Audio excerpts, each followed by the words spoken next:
So for the SBL, the postural function is mainly based on supporting the body in a full upright extension. It keeps the body from reverting back to the fetal position.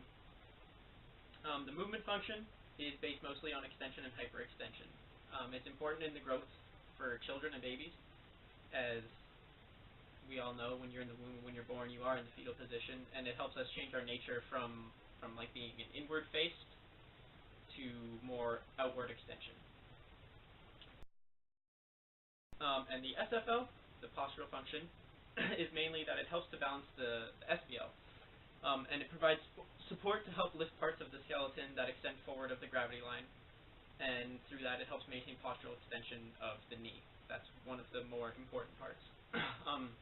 For the movement, it mainly creates flexion of the trunk and hips, and extension at the knee and dorsiflexion of the foot. Those are sort of the main tasks of the SFL.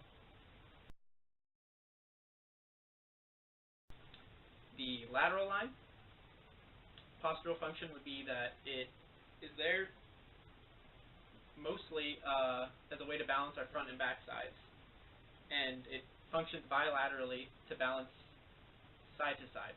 So it works like a forward or backward motion or a side to side motion is where it's going to be in play for the most part. It's also a strong proponent of balance for the other superficial lines, so it helps with the SFL and the SBL and the spiral line. It's also a big stabilizer for the trunk and our legs. For the spiral line,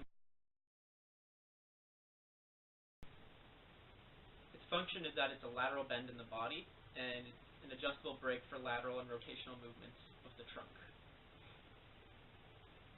Its postural function would be that it gives balance across all planes, and it affects in a lot of different ways the tracking of our knee, lateral shifting, and it's rarely balanced for people because mostly based on like recessive genes. So like for example, I'm extremely right-handed, so it's going to be more favorable towards my right side versus my left. That's just sort of what happens. Just like some people are left-handed, some people are right-handed.